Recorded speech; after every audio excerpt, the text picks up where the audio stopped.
Good afternoon everyone. ठीक है. Okay. So our topic is interpretation of laboratory results, RT-PCR, CT value, antigen antibodies.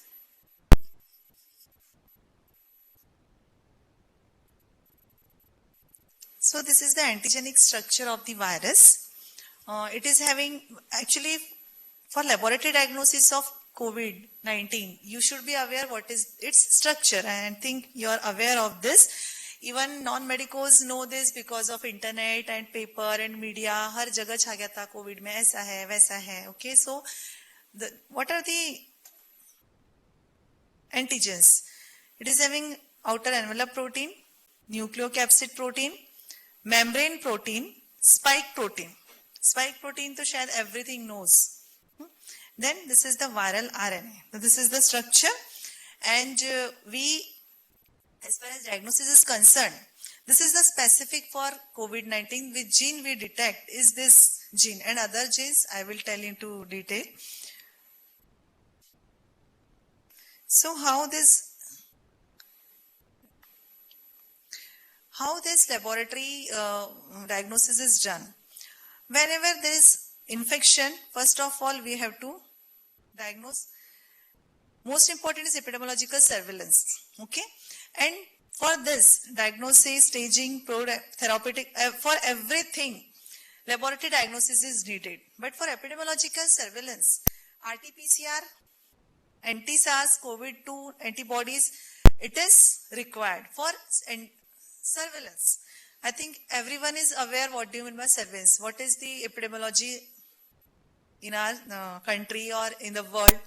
Next is diagnosis. Diagnosis is by RT-PCR, which we are doing in our laboratory.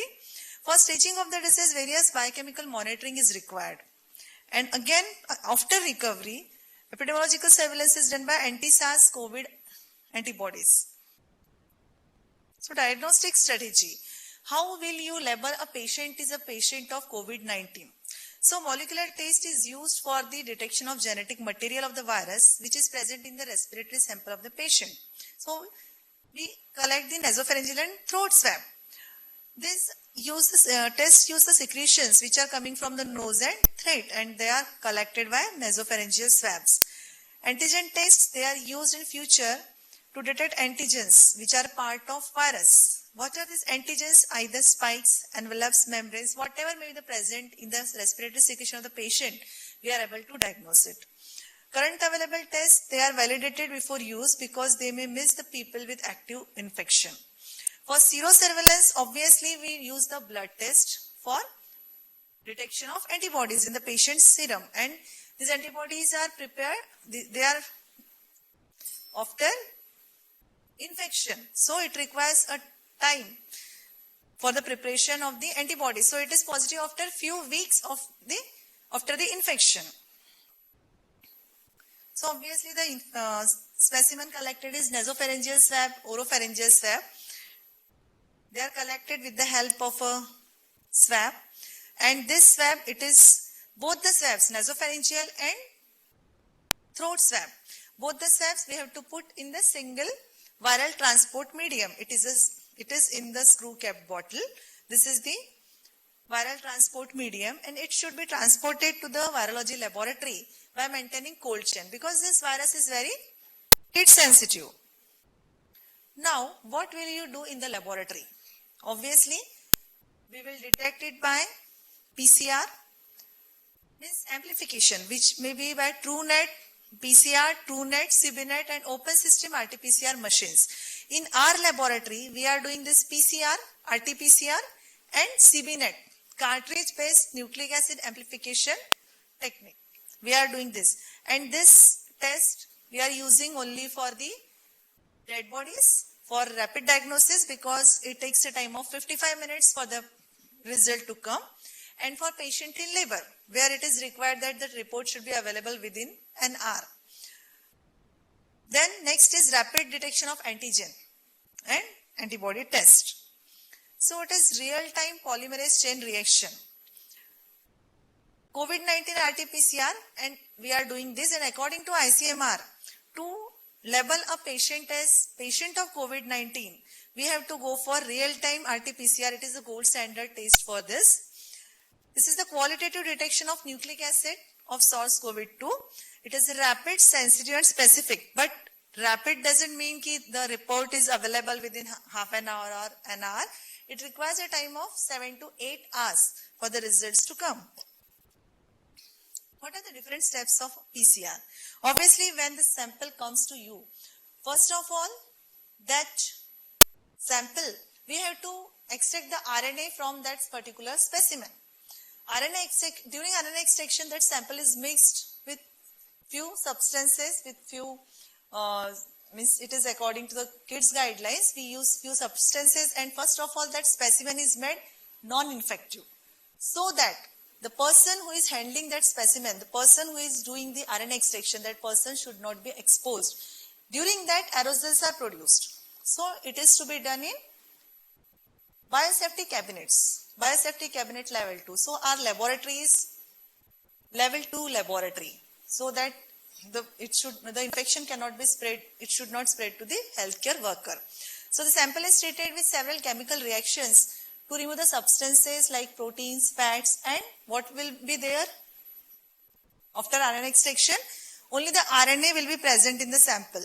So now this RNA extract, it contains the mix of the person's own genetic material plus, if the patient is positive, then RNA of the virus.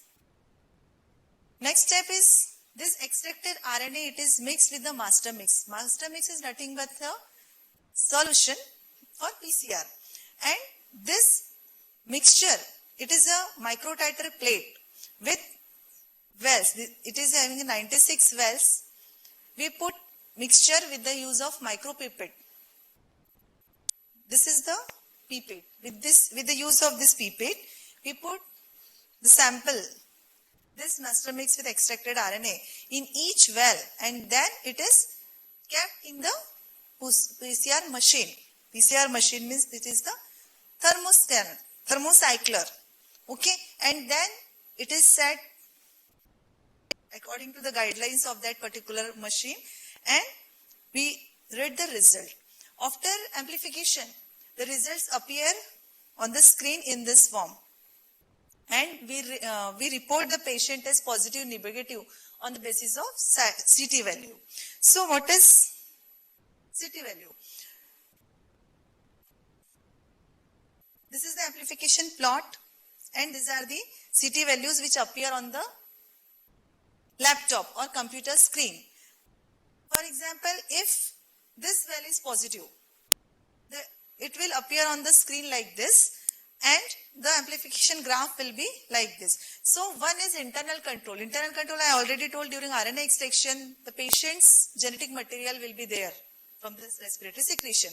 If it is there, then only we will read the result.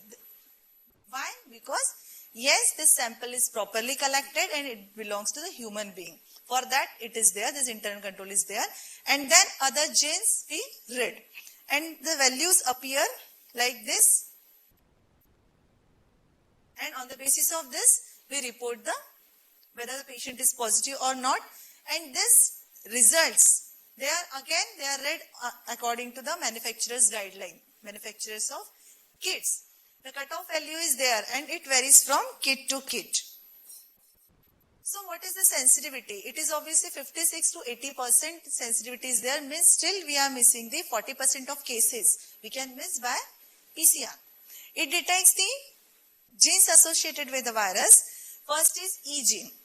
E gene means it identifies whether it is not specific for COVID-19. It only indicates that patient is suffering from corona group of viruses. So we first detect E gene, and another genes are specific for COVID-19, that RDRP, ORF and N gene, they are detected. Detection of virus does not equate with the live virus. Means if the patient is positive, it doesn't mean that patient is infected or patient is having active infection. We cannot say that patient is actively can transmit the infection, because this culture viable virus can be detected only up to 9 days in spite of high viral load. So patient may be positive, the person may be positive because of dead RNAs, dead viruses. So why? Because the studies suggest that detection of virus does not equate with the live virus. It can detect viral RNA up to 20 days or longer. So, as per CDC, isolation and return to work, there is no need of PCR, and we have to decide on the basis of symptoms only. Previously, when we were not aware of or the disease was totally new, various patients, they were hospitalized for 60 days, 80 days, 90 days in our COVID hospital because patient positive ही आ रहा है, and everyone is very worried कि अरे वो तो positive एक patient थी. I should not disclose the name of the patient, लेकिन वो patient अपने पास कम से कम 66 days, 70 days she was hospitalized there, and she was positive, and it might be because of dead viruses. So there is no, to resume the work or for isolation, we have to go for whether the symptoms are present or not. When it comes positive, RT-PCR, it can come positive as early as on the first day of symptom and peak in the first week, depending upon the viral load. So what is CT value? It is the number of cycles needed for the amplification of viral RNA to reach a detectable level. And when it reaches a detectable level, it will appear like a graph on the screen as I have told earlier. And cutoff value, it varies from kit to kit, and test results read as the manufacturer's instructions. So data analysis is an interpretation. CT value should be interpreted like if it is a test sample and CT value less than or equal to 36, E gene it is again 36, then it is detected. If CT value of ORF, if it is less than or 36, there is no amplification of E gene, and again RP is also positive, then it is again positive, means there is no gene for corona group of viruses. E gene is for corona group of viruses, okay, and E gene is not detected, but two types of genes which are specific for COVID-19, it is detected in the sample. So we will read it as corona group of COVID-19 positive. Again, in this case, all the genes are positive, specific as well as corona group of viruses. But if we are able to detect only one gene which is specific for COVID-19, one gene for corona group of viruses, and it is negative for another specific gene, in such case, presumptive positive sample should be retested. You might be getting the reports like inconclusive report मिलता है ना, and हमेशा कि inconclusive क्या है, unnecessary, बस patient को repeat sample बोलते रहे, this is the case, means we cannot report it as positive, we cannot say this is negative, means we are able to detect only one specific gene of COVID-19. So in such cases, retesting is done. If there is no amplification of all the genes and CT value of this is ROX, means the internal control is it is within the limit. In such case, it is negative for COVID-19. Again, this is the internal control. If there is no internal control, no amplification of internal control appears on the screen. In this, again, invalid test, but in such case, it is because of any error in the laboratory. So, repeat RNA extraction is done. Repeat sample is not done.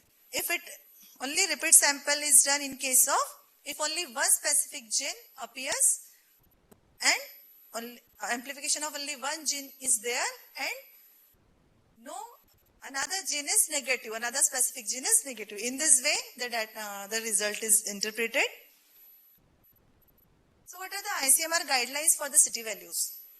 As ICMR suggests, as far as the ICMR guidelines are concerned, there is no direct correlation between disease severity, infectiousness and CT value. If the CT value is 15 or 20, patient is having high viral load, it doesn't mean. CT value differs from one kit to another, and comparability of CT value, it is a challenge as using a mixed basket of kits having different cutoffs and different gene targets. It is very difficult. So many of times it happens that the patient is positive from one lab, negative from another lab. First important point on this is sample collection and transportation. If it is not collected properly, the result may come like this. Next is maintenance of cold chain, and another is kit variability. It is another point. Factors of obviously sample collection, transportation, technical competence. If it is not, RNA is not extracted properly, calibration of equipment, it is very important. Pipetting, it may be because of pipetting error, and analytical skill. Now you will say कि madam kit में तो cut off value रहती है, आप ये क्या बोल रहे हैं कि उसमें पॉजिटिव उसमें. This is the analytical skill of the interpreter. Okay, I will not report only on the basis of CT value. If CT value appears on the screen 36 and graph is not, there is no peak, then I will report it as negative. And many a time it happens that value appears and graph is not there. So it requires the experience, and also the results are on the basis of analytical skills. And at GMC, obviously, we are reporting 1500, 2000 samples per day. And in private laboratories, they are reporting of 50, 60 per day. So, means variations may appear.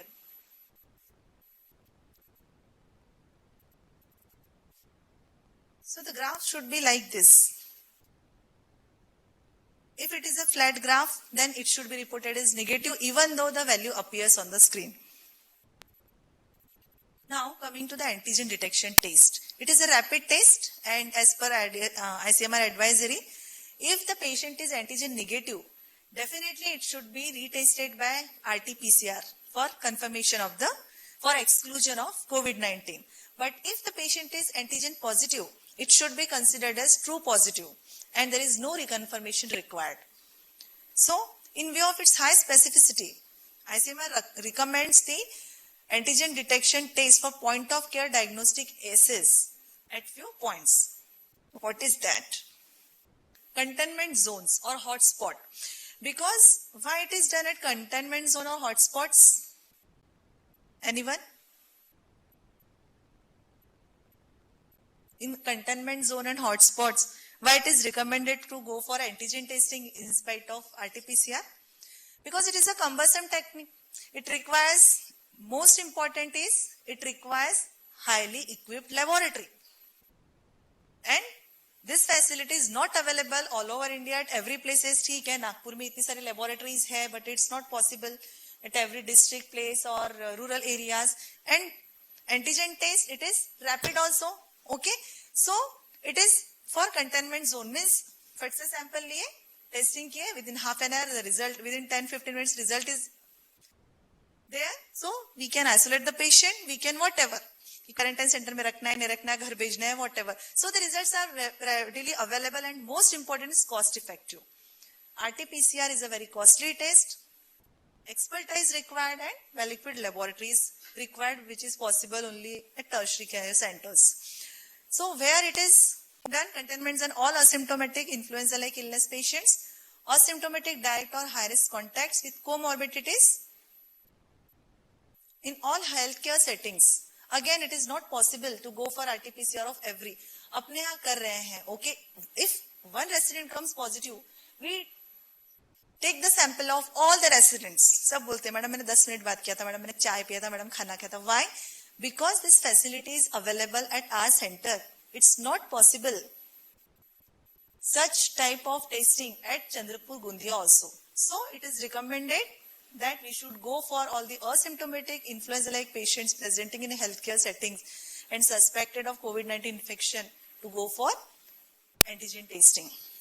Again, asymptomatic patients who are hospitalized or seeking hospitalization, like patient undergoing chemotherapy, immunosuppressive patients, patients with malignant disease, transplant patients, elderly with comorbidities. More important, asymptomatic patients undergoing aerosol generating surgical or non-surgical interventions. In such cases also, we should go for antigen testing. Anyone from surgery department? Residents from surgery department? कोई भी नहीं है? No one is there? कोई है क्या surgery से? जरूरी है, वो दौड़ते दौड़ते आते हैं. मैम अभी ओटी में लेना है, आरटीपीसीआर चाहिए. अरे भैया अभी ओटी में लेना है, बट आरटीपीसीआर होता ही नहीं 6-7 घंटे के पहले. You can go for antigen testing. It is a rapid and ICMR guideline says that you should go for antigen testing for rapid results. For elective emergency surgery procedures like neurosurgery, ENT surgery, dental procedures, non-surgical interventions, bronchoscopy, upper GI endoscopy, dialysis, we can go for antigen testing. So India's CRSPR Feluda test. It is named after Satyajit Ray's famed detective Feluda. What is that? Clustered regulatory interspaced short palindromic repeats. Feluda test. It is developed by New Delhi based CSIR. The Institute of Genomics and Integrative Biology and Tata Group, which is received regulatory approvals last week from Drug Control General of India, DCGI, for commercial launch. It is having 96% sensitivity and 98% specificity for detection of novel coronavirus. And it is similar as the pregnancy strip. Feluda changes color if the virus is detected and does not need the expensive machines like RT-PCR, and it is again cost effective. And also it is capable of detecting low number of copies of viruses. Means even though patient is having low viral load, we can detect the disease. Now coming to the antibody testing. Antibody testing, it is not important for the diagnosis. It is important for serosurveillance, and obviously patient is exposed or not in the recent past and whether the patient has developed potential immunity. They start appearing in the first week after developing symptoms, and most patients, they become antibody positive between 2 to 3 weeks after the onset of symptoms. Now how long these antibodies will be there, how long it lasts, it is still quite uncertain. And I think you know that Bhargav, ICMR के कौन है वो Bhargav? He says that efficacy of vaccine, what means you were asking in the previous lecture, efficacy of vaccine. 8 से 10 साल we will be able to know its efficacy and all the details of this COVID-19 after 8 to 10 years. पूरे के पूरे practicals अपने पर होंगे, and then the result will appear after 8 to 10 years. So how long it will be there in our body, no one knows. So how it is detected? First, infection. When the patient get infected, this is the same you already studied in your second MBBS in microbiology, that patient is infected, symptom appear within first week, and at the end of the first week, the IgM antibody will appear and it will disappear within 1.5 months. After that, at the end of first week, IgG antibody will appear and it will remain there in the blood for whole life. But whether it will be there for whole life or not, in case of COVID-19, we are not sure. So this is all about antibody detection. Now, this is there are two types of antibody assays, qualitative and quantitative. Qualitative, obviously, it is done by ELISA, and quantitative assay, it is done by chemiluminescence assay. This we are doing ELISA in our laboratory in microbiology department. It is a qualitative test whether the antibodies are there or not. But if you want to detect whether the antibodies have achieved a protective level or not, for that chemiluminescence assay, it is done in biochemistry laboratory in our hospital. You can go for that if you have been vaccinated. So what are the differences between these two? Only the difference is PCR, we can diagnose the disease. In case of antibody, it is only for seroprevalence. And it is expensive, it is inexpensive, but you know that it is not having any diagnostic utility, antibody testing. All of you are vaccinated? सबका vaccination हो चुका है? Yes or no? Why? Okay. List में नाम आ जाएगा. So whenever you will get vaccine after at least 15 days of second dose, go for this chemiluminescence assay. Otherwise, you will not get antibody level and we will be depressed कि अरे first dose के बाद कुछ नहीं, because मैंने वही जिसको अपन शहानपना बोलते हैं, I did that after first dose. I did my antibody testing and it was negative. So I thought कि अरे कुछ काम का नहीं है vaccine, but after booster dose, 15 days are required for antibody levels to achieve. So this is all about diagnosis of, laboratory diagnosis of COVID-19. Any problem? Any difficulty? No? So these are the glimpses, means this is the Department of Microbiology. This is SVRDL. Our laboratory is state level laboratory. And this is, I think most of the residents visited our laboratory. This is biosafety level 2 laboratory. This is our sample collection room. This is PCR laboratory. These are the preparation room. These are the amplification room, PCR room. We read the amplification results here. This is the Sibinet machine which we use for the rapid results. And this is the antigen detection kit. This is the reporting room and we report in this format. This is the format of report, you are aware of this. And this is daily data we prepare. So any problem, any difficulty in laboratory diagnosis? Okay, thank you.